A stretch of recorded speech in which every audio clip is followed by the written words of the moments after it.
acá después de la autoevaluación esta y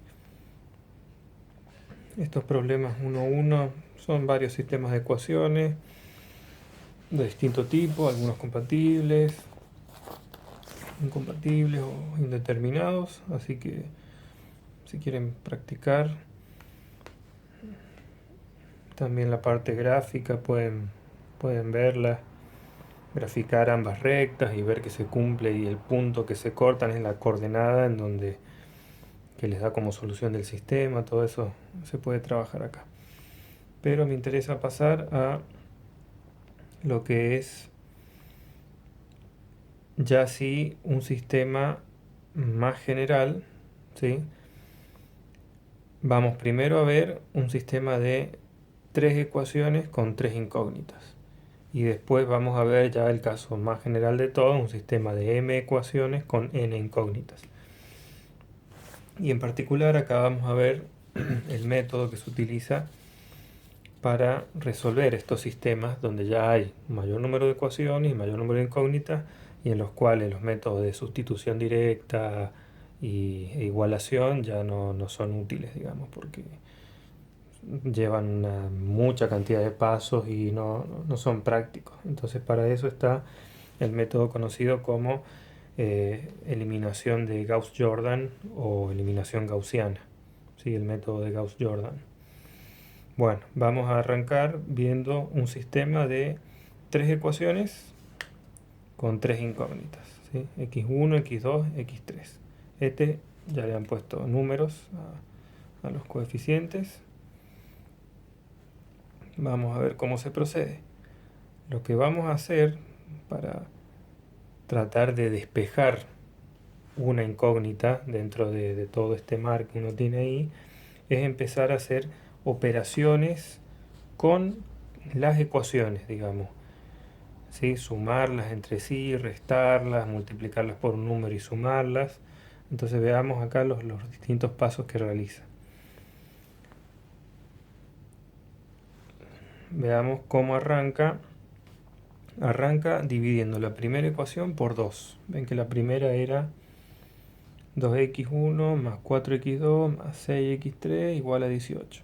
Si yo divido toda la ecuación por 2, ¿sí? Ambos miembros, me queda este sistema. X1. Esto es lo que se llama un sistema equivalente, digamos. Si yo divido por un mismo número, multiplico por un mismo número o sumo a ambos lados de la igualdad se sigue manteniendo. Por lo tanto, sigue siendo en esencia la misma ecuación y el sistema como un todo sigue siendo el mismo con las mismas soluciones.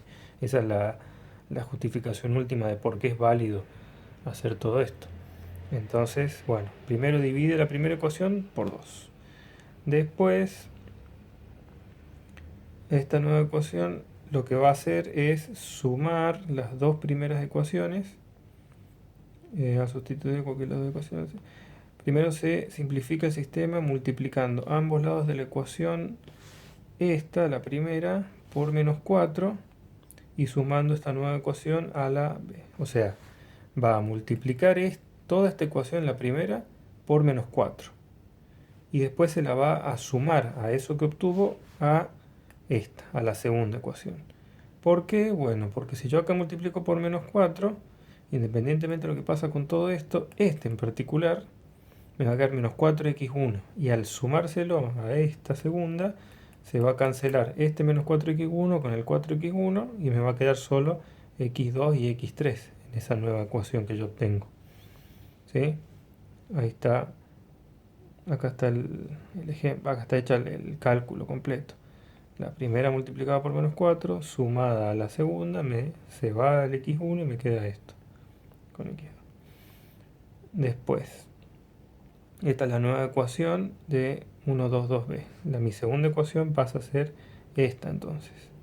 Y el sistema me está quedando así. La primera, como había quedado luego de dividir ambos miembros por 2. Esta que lo obtuve de sumar el menos 4 por la primera ecuación más la segunda, reemplazó a la segunda ecuación y quedó esta, la que yo obtuve acá. Entonces ve. Y la tercera todavía no hago nada. Entonces lo que se hace es multiplicar, van ahora a multiplicar la primera ecuación por menos 3 y se la suman a la última ecuación. La intención de esta es eliminar de vuelta esta x1 haciendo eso. A ver, acá no sé si hace el cálculo detallado o no. Directamente hace la suma, se va el x1 de la tercera ecuación y me queda así. Entonces, digamos, la ventaja de haber hecho todo esto es que mi segunda y tercera ecuación ya no figura x1. Tiene solo x2 y x3. Después lo que se hace, se divide la ecuación, la segunda, por menos 3. ¿Sí? Toda la ecuación, es decir, a ambos miembros. Y me queda así. x2 más 2x3 igual a 4. Se multiplica la ecuación, la b ahora, por menos 2 y se la suma a la ecuación a la primera. Si hacemos esto, ¿qué vamos a conseguir? Que se vaya x2 de la primera ecuación. Me va a quedar así. Va a estar x1 y x3. Y después se multiplica la ecuación, la b, la segunda, ¿sí? Esta, por 5 y se la suma a la ecuación a la última. ¿Para qué hago esto? Para eliminar el x2 acá. Y al haber hecho eso, ya directamente lo que me quedó acá es x3 igual a menos 3. Finalmente se multiplica la ecuación, la última, por menos 1. Bueno, es lo mismo que acá. Acá debería haber quedado menos x sub 3 igual a menos 3. Porque si lo multiplico por menos 1 le cambia el signo a los dos. Bueno. Sí, ahí hay un error. Bueno. Y después reemplazando el x3 en la ecuación esta, ¿sí? 3 por 2, 6, pasa restando, 4 menos 6, menos 2. Quiere decir que x2 es igual a menos 2. Y después reemplazo en la de arriba y obtengo x1. Ahí obtuve las tres incógnitas que yo tenía, x1, x2 y x3, a partir de esas tres ecuaciones. Ahora, lo que se hizo es lo que se conoce como eliminación de Gauss-Jordan o método de Gauss-Jordan. ¿Sí? A ver, acá hay una pequeña, bueno, la semblanza de Gauss. Vamos acá, está bueno, acá en donde dice eliminación de Gauss-Jordan, esto para que se ubique más o menos, está en la página 10. Están detallados los pasos, digamos, para que esto no parezca tan caprichoso todo lo que se fue haciendo. ¿Qué es lo que hay que hacer para aplicar el método este? Primero, vean que se dividió la primera ecuación entre una constante para hacer el coeficiente de x1, ¿sí? De la primera incógnita, igual a 1. Luego, se eliminaron los términos en x1 de la segunda y tercera ecuaciones. Para eso se la multiplicaba por un número toda una ecuación y se la sumaba a esa de modo de eliminar esa incógnita. Esto es, los coeficientes de estos términos se hicieron 0 al multiplicar la primera ecuación por las constantes adecuadas y sumándolos a la segunda y la tercera ecuaciones respectivamente. De manera que al sumar las ecuaciones, una de las incógnitas se eliminaba. Luego se dividió la segunda ecuación entre una constante para hacer el coeficiente de x2 igual a 1. Y después usó la segunda ecuación para eliminar x2 en las otras dos ecuaciones. Y finalmente se dividió la tercera ecuación entre una constante para hacer el coeficiente de x3 igual a 1. Y después usó esta tercera ecuación para eliminar los términos de x3 de la primera y segunda ecuación. Bien, vamos a ver que todo este trabajo que se hizo puede marear un poco si uno está arrastrando todo el tiempo las x, las y, la x1, x2, x3 o x y z, digamos las incógnitas del sistema. Pero a la hora de hacer las cuentas, uno se va a dar cuenta que es suficiente con trabajar con los coeficientes, es decir, con los escalares que multiplican a cada una de las incógnitas. Entonces, para trabajar un sistema como por ejemplo el que vimos recién, a ver si es el mismo, 2, 4, 6, 4, 5, 6. No, no es este. Acá hace referencia una matriz, bueno, acá como que presenta de vuelta el concepto de matriz porque es la unidad 1, todavía no la he visto, pero ustedes que ya saben lo que es una matriz, vamos a armar una matriz en particular que se va a llamar la matriz de coeficientes. No es otra cosa que hacer una matriz con los coeficientes estos del sistema de ecuaciones, entendiéndose que para obtener esta matriz de coeficientes, todas las ecuaciones de mi sistema tienen que estar ordenadas, ¿sí?, por incógnitas de un lado y en el orden correcto. Si yo en la primera ecuación pongo x1, 2x1 más 4x2 más 6x3, en la segunda ecuación no puedo poner 4x3 más 5x1, no. Arranco con x1, la segunda x2 y la tercera x3. Si hago eso y extraigo después todos esos valores numéricos, formo mi matriz de coeficientes, que en general será una matriz m por n, ¿sí?, de m filas y n columnas. Bien, y lo que vamos a ver para la resolución de los sistemas de ecuaciones es que vamos a armar esa matriz de coeficientes y vamos a hacer lo siguiente. Al lado de la última, digamos, de la última columna de los coeficientes del sistema, vamos a hacer una línea de puntos y vamos a separar estos que serían los términos independientes, ¿sí?, lo que queda del lado derecho, que son solo números, que no están multiplicados por ninguna de las incógnitas. A esa nueva matriz que tiene esa separación ahí con línea de puntos, y que si uno quisiera recuperar el sistema original, simplemente le mete acá x1, x2, x3 y acá el igual, y me queda ahí igual, exactamente igual. Yo saco los números y donde están los iguales van a estar estas líneas de puntos separándolos. Esta nueva matriz se le denomina matriz aumentada del sistema.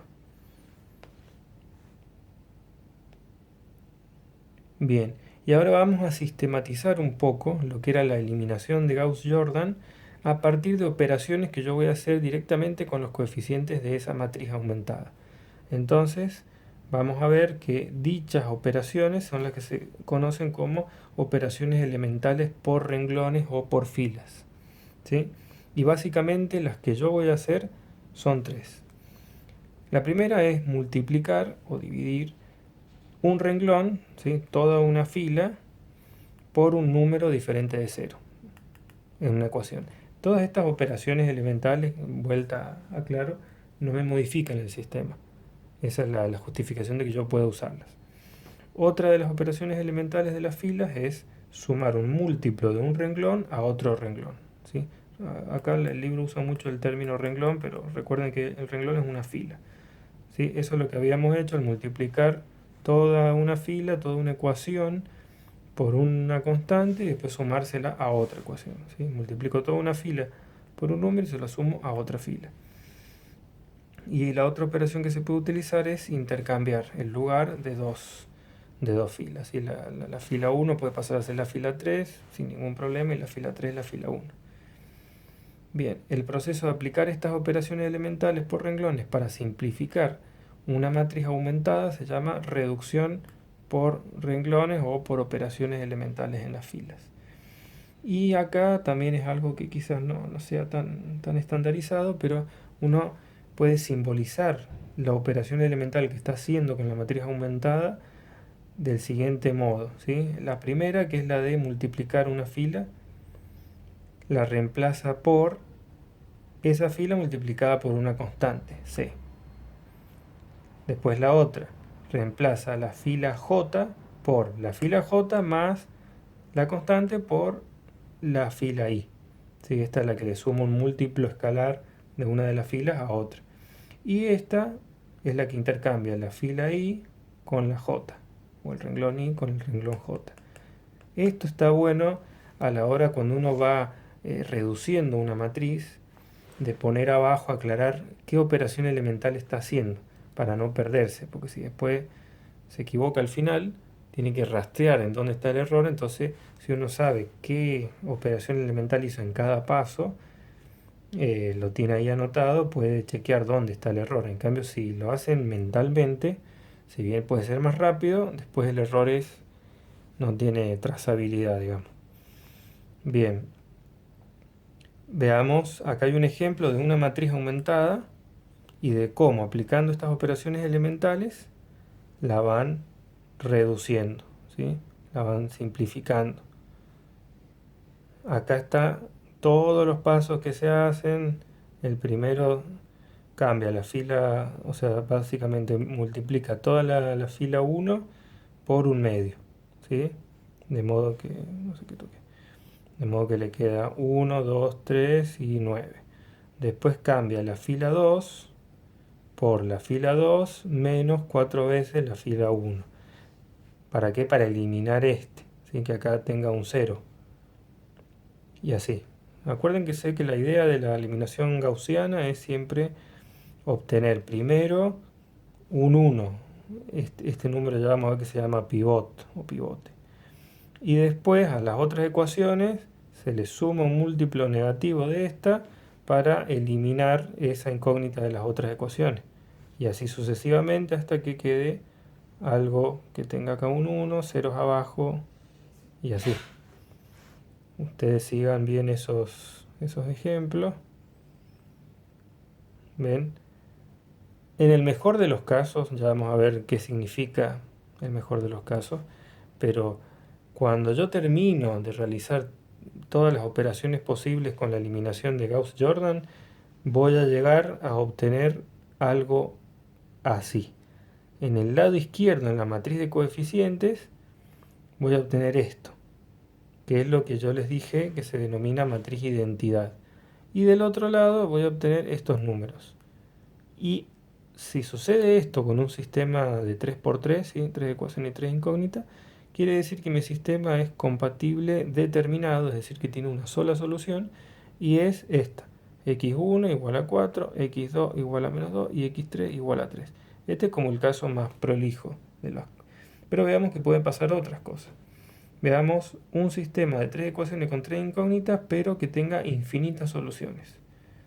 Partamos de esta: 2x1 más 4x2, etcétera, igual a 18. Estas tres ecuaciones de acá. Y empecemos a hacer, primero construimos la matriz aumentada, metiendo los coeficientes acá y acá los valores de los términos independientes. Y después vamos realizando operaciones elementales en la fila, pero en algún punto, vean lo que me quedó acá. Me quedó esta fila que es 1, 2, 4. Y la de abajo que es 3, 6, 12. Claramente yo puedo obtener la fila 3 si multiplico a la fila 2 por 3, me va a quedar 3, 6, 12. Me va a quedar dos filas iguales. Y cuando yo se la sume, eso me va a hacer una fila completa de ceros. Una vez que pasa eso, yo vuelvo a mi notación de incógnita, ¿sí?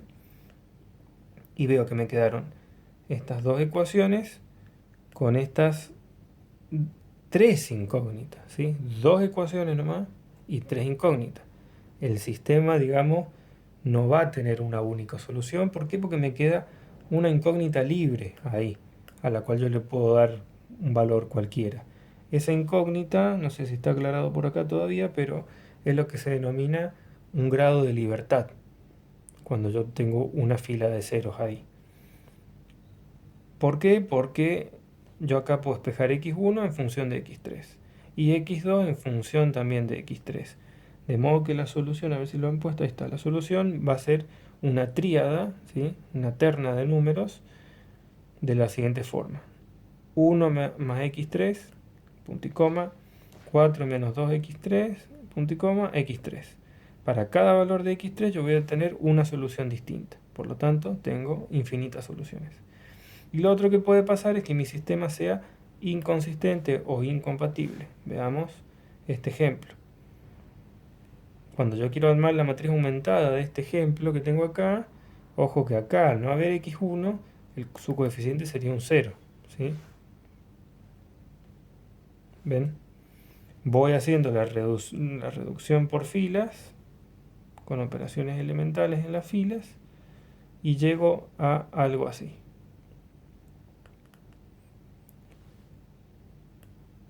Una vez que llego acá, hago un parate porque yo observo que en las últimas dos ecuaciones tengo lo siguiente. Esto, digamos, ahí yo ya tengo que abrir los ojos y darme cuenta de que es algo imposible. ¿Por qué? Porque si yo multiplico a toda esta ecuación por menos 2, por ejemplo, por menos, me va a quedar menos 2x2 menos 3x3 igual a menos 4. Pero menos 2x2 y menos 2x3 me dice la otra ecuación que es igual a menos 5. Entonces no puede ser igual a dos cosas distintas. Por lo tanto, no hay solución a este sistema. O lo que es lo mismo, cuando yo quiera, digamos, hacer acá la... Yo podría multiplicar por menos 1 esta y sumárselo a esta. Y cuando haga eso me va a quedar 0, 0, 0 igual a un número. Y yo no puedo tener 0 igual a otro número.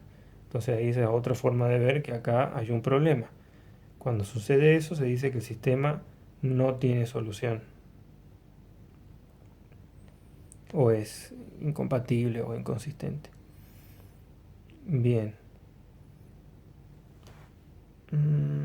Bueno, acá hay ejemplo.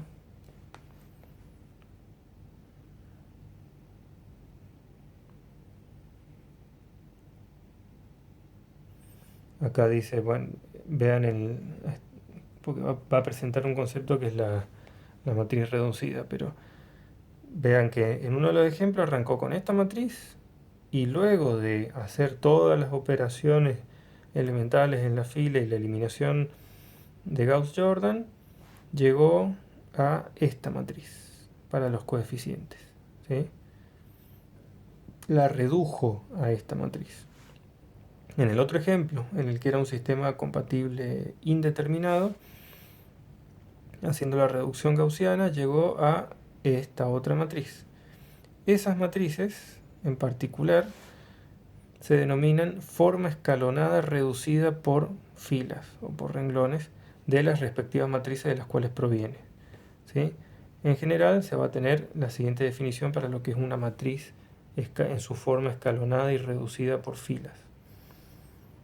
Una matriz se encuentra en la forma escalonada y reducida por filas si se cumplen las siguientes condiciones. Todos los renglones, si los hay cuyos elementos son todos cero, aparecen en la parte inferior de la matriz. ¿Sí? Es una cuestión estética esa última, pero es así, hay que ponerlo así. 2. El primer número diferente de 0 comenzando por la izquierda en cualquier renglón cuyos elementos no todos son 0 es 1. Eso es lo que se hace siempre, es el que se denomina pivote, que yo les dije. 3. Si dos renglones sucesivos tienen elementos distintos de 0, entonces el primer 1 en el renglón de abajo está más hacia la derecha que el primer 1 en el renglón de arriba. Es para que le dé esa forma justamente de escalonada. Y cualquier columna que contiene el primer 1 en un renglón tiene ceros en el resto de sus elementos. El primer número diferente de 0 en un renglón, si lo hay, se llama pivote para ese renglón. Bueno, eso es lo que les decía. Acá hay 5 ejemplos de matrices que están en su forma escalonada reducida por filas, ¿sí? Bien. Acá tienen ejemplo, eliminación de Gauss-Jordan. Acá está para un sistema genérico de m por n, ¿sí? Con todos los coeficientes con sus respectivos nombres, los términos independientes.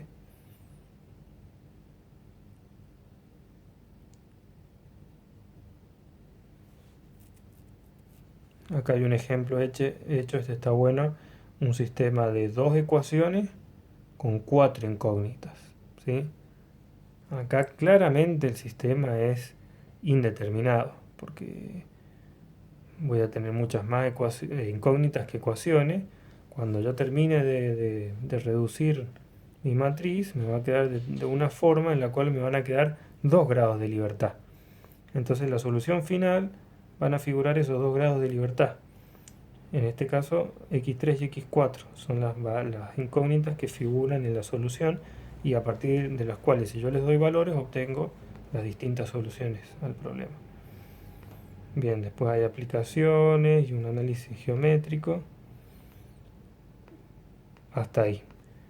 Eso fue todo lo que es el repaso del sistema de ecuaciones y, importante, la vinculación con las matrices, digamos. Acá sí se ve la primera necesidad que uno tiene de para qué usa una matriz. Bueno, para resolver un sistema de ecuaciones que tenga varias ecuaciones y varias incógnitas. Esto es algo, si bien puede parecer medio engorroso, es muy sistemático y no es complicado de realizar. Ustedes traten de resolver un sistema de 3x3 por sustitución o por igualación y se van a volver locos, reemplazando en una, poniendo en la otra, después reemplazando de vuelta en la otra. Se van a marear tanto que para eso muestra su utilidad. Entonces acá vimos lo que eran las matrices, la representación matricial del sistema con la matriz aumentada y cómo realizando operaciones elementales en la fila uno puede reducir esa matriz y finalmente obtener la solución del sistema. Después vamos a ver de retomar la unidad de matrices después de lo que está después de lo del producto vectorial y seguir viendo cómo se analizan algunas cuestiones del sistema de ecuaciones antes de pasar a determinantes.